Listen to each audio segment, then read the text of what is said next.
let's talk about how the pleating is calculated for the ultra pleater use. Here first we are going to show you the basics for the chart calculation. The ultra pleater actually uses only one simple chart which gives you the information. You would not need to do any physical calculation for the finished size drapery. Now, first of all, the way we calculated the chart, you need to have the rod size. Face of a rod size, which is showing here from corner to corner.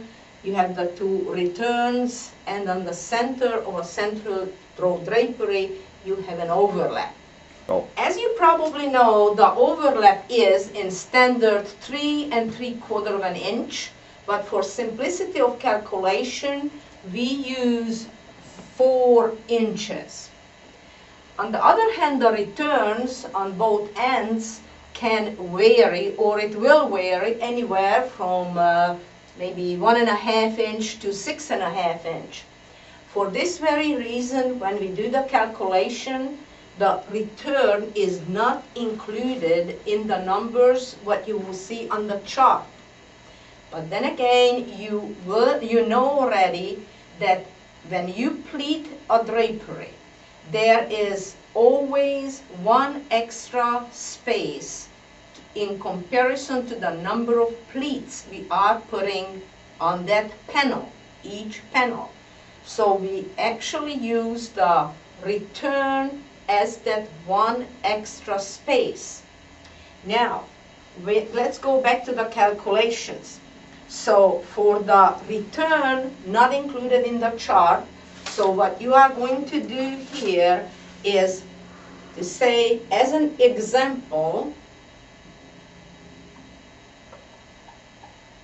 rod size is 90 inches, as an example. To this rod size, with the 4 rod size, we would need to add plus 4 inch for overlap. The total here is 94 inches. Now, because the chart is working with half, that means one side panel, right or left side, for this reason, we need to find half of this dimension, so we will divide it by 2. That would be equaling 47 inches. This 47 inches is what you're actually going to be reading off the chart when you are setting the machine up for pleat marking. As far as the next step is, you would need to know how many width of fabric will be used to make that one panel. That is not determined by neither the chart nor the operator in the workroom, is determined by the salesperson who sold the job, and that is because however wide the fabric is or however fully pleated the drapery supposed to be. You can stop it. So now let's say at this case, for getting 47 inches plus return, you can actually use 2, 2.5, or 3 widths. Standard size draperies, we probably would use 2.5 widths to get this size drapery made. So let's use that as an example. 2.5 width.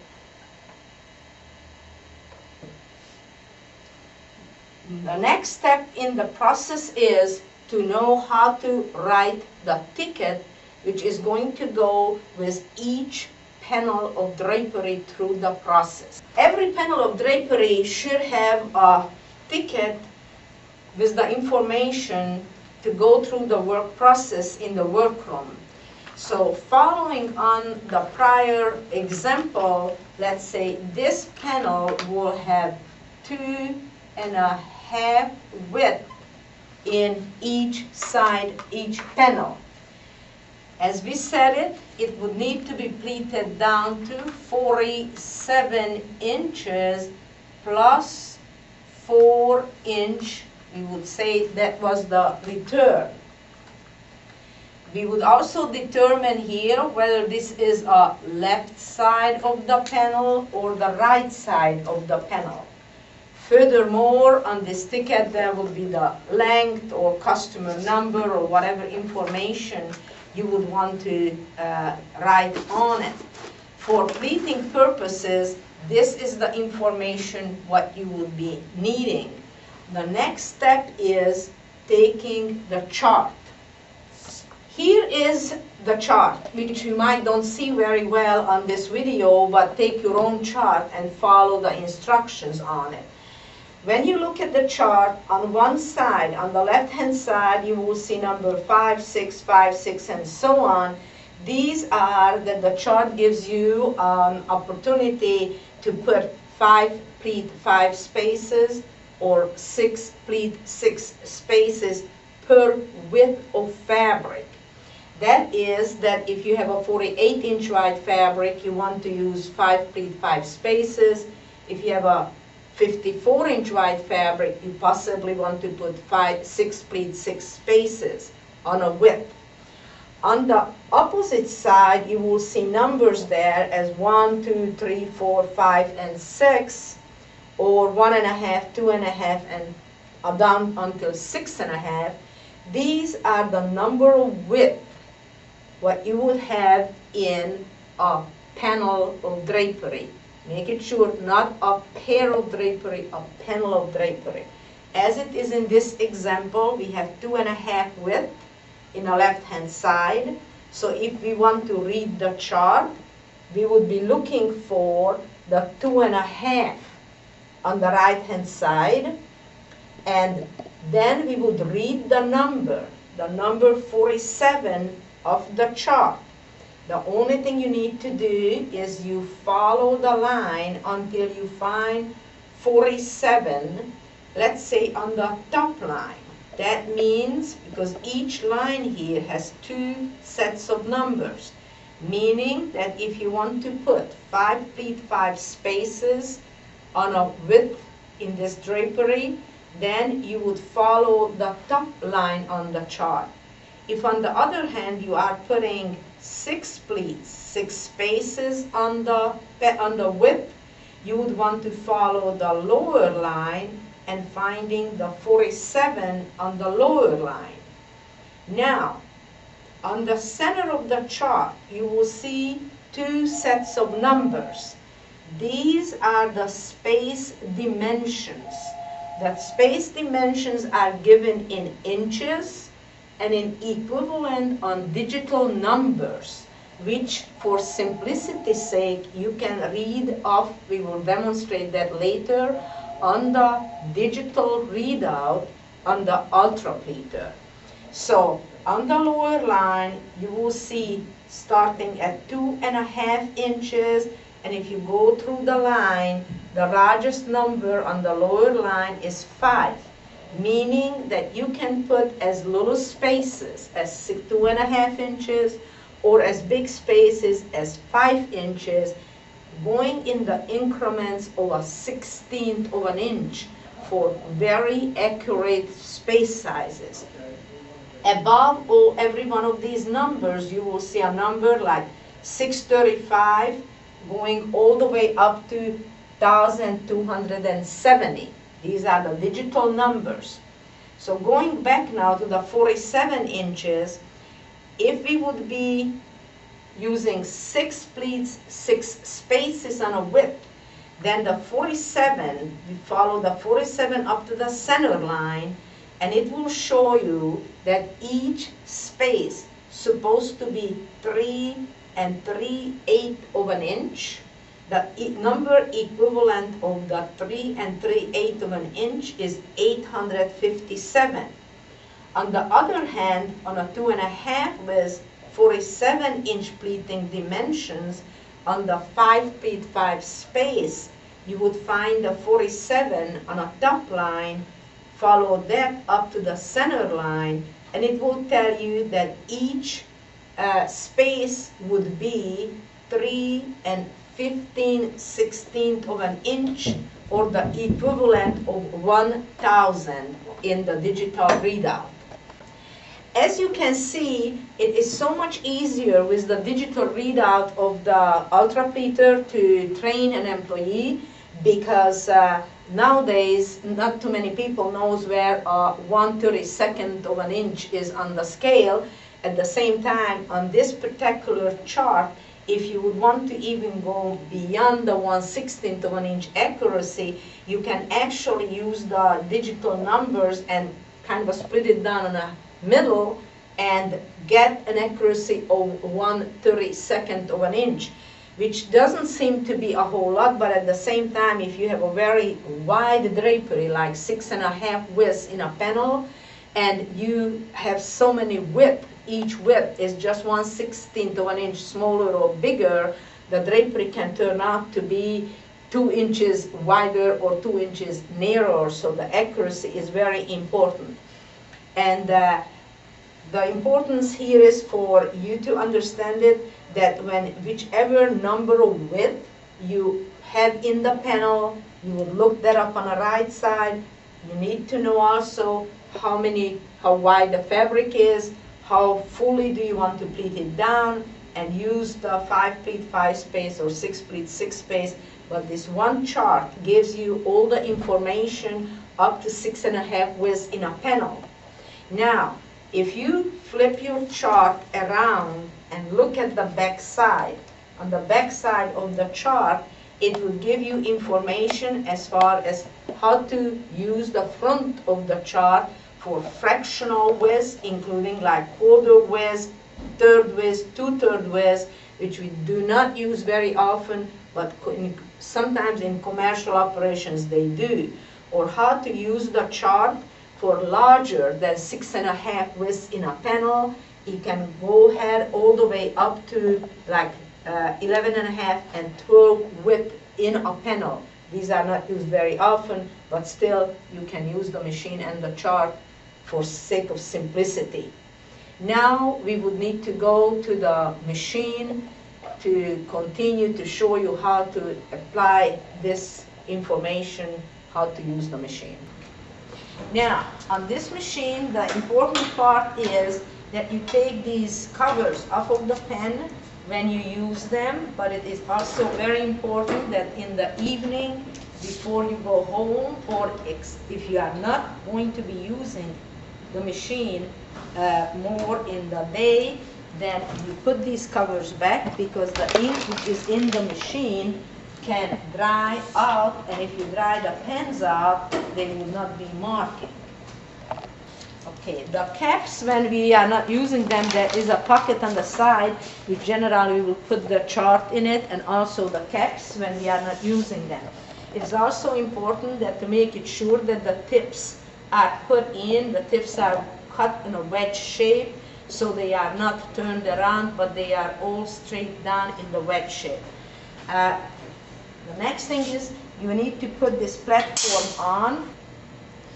Okay, there is a foot pedal, which if you hit from the right to the left, it raises the little clamp up there, and if you hit it from the left to the right, it moves the pens down.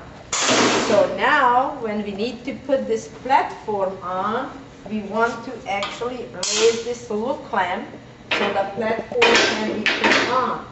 It is also very important that you do not put the platform on when the caps are on the pens. So before you put the platform on, remove the caps, and in the evening or during the day when you want to put the caps back, remove the platform before you put the caps back. Now the next thing is that you want to take your chart, and as we said it, here is a panel of drapery, 2.5 widths. We want to put on this 5 pleat 5 spaces, And we said that it was 2.5 widths, and we are going to look for 47 on a top line.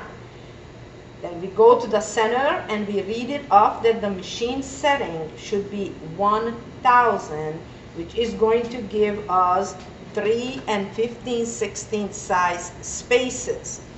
So what we need to do is to get the machine to the 1000 number. Here is a digital readout. This one you need to crank it toward you to make smaller numbers, or against you if you want to increase the number size. Right now the machine shows the 1000. That means from the edge of the clamp to the first pen is a space. This is now set on 3 and 15/16 of an inch. The next dimension is between the first pen and a second pen. That's a pleat. And the next space. The spaces are all the right and equal sizes, and they would not change until you crank this hand wheel to set the space sizes into a different dimension. The dimensions between the first and the second pen and the third and the fourth pen, creating the dimensions of the pleats, which is adjusted by moving this handle, as you can see, making the pleats smaller or bigger. The machine automatically divides. But when you move that handle and make the pleat smaller or bigger, you're not actually changing the dimension of the space, though. No, the space stays consistent. Dimensions are consistent. Space dimensions are accurately set by this side hand wheel. Now, the importance here is that the machine actually divides the excess material into equal size pleats within a width. But we also need to know that when you have a 2.5 width panel, what happens is the first width has less material in it physically, because we had sewn a side hem away which took up 3 inches in comparison to the second width, which is wider because there was no side hem sewn away. And so the pleats are also going to be somewhat different in sizes on a half width. But if we want to hide the seams, we have to live with this much differences in the size of the pleats. And they are not noticeable because the differences, when we divide that 3 inches, let's say between the first width and the second one, there are 3 inches of extra material which goes into the pleats in the second one. But when you divide it up into 5 or 6 pleats, it is irrelevant, because when you fold the 3 prongs of the pleat, it's actually not noticeable anymore. Now, for the marking of the fabric, what you need to do is you raise the little clamp and you put your drapery under the clamp to hold the fabric securely while you are pulling the fabric out from under the pleats. You don't want to have the fabric to hit the pens if possible. By the way, there is a black light also on this machine which you can put on. With this black light, you will be able to see the markings what you make, to make it sure that the pens are marking. Now, what you want to do when you make 5 pleat 5 spaces, you want to pull out your fabric, turn this down here out of your way. Here is the seam. So you need to have the end of the 5th pleat to be matched up to the seam. However, to do this, we will pull this out, and you can actually count it for yourself. You have 1, 2, 3, 4, 5 pleats, 1, 2, 3, 4, 5 spaces. So once the pen is matched up to the seam, the seam is always under the pleat. Okay, so when you are sewing, you will be sewing between the seam and this marking. which puts the seam under it. Okay, so what you need to do now, you hit the foot pedal and the markings are done.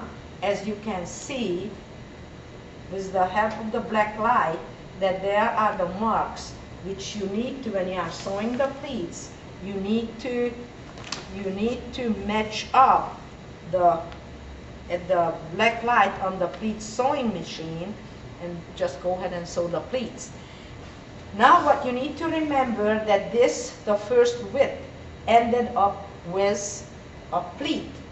What you need to do, you release this clamp, and now you take the fabric and put it back at this time, again under the clamp. Make it sure, because we know that this was a pleat, so now the first is going to be a space. You pull this out under the machine, and what you need to do, as you can see now, that the seam last time was here, so now it is wider. The only thing you need to do, you push this out and match up the pen at the end of at the seam.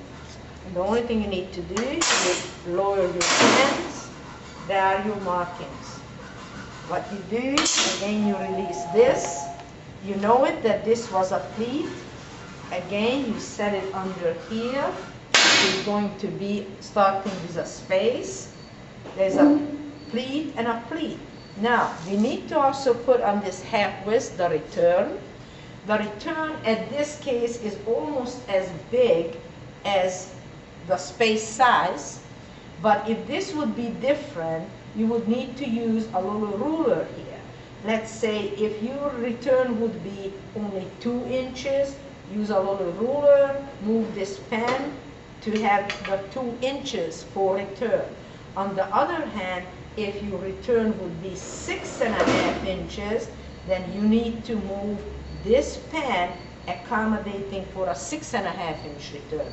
In this case, it's 4 inches, so you set it up right at the edge, which is going to give you 2 pleats, a return, and 2 spaces. The only thing you need to do again, you hit the pen, and the marking is done.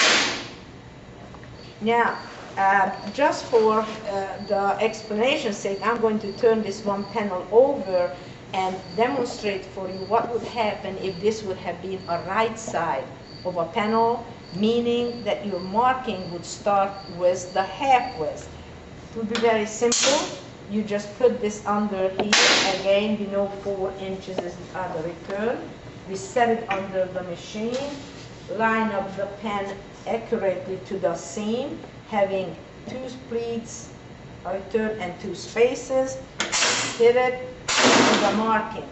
Now, what you need to know here is that we ended up with a space. So now, when we want to set the next width up, instead of pulling the seam to be matched up to the clamp, we need to actually set it under the first pen.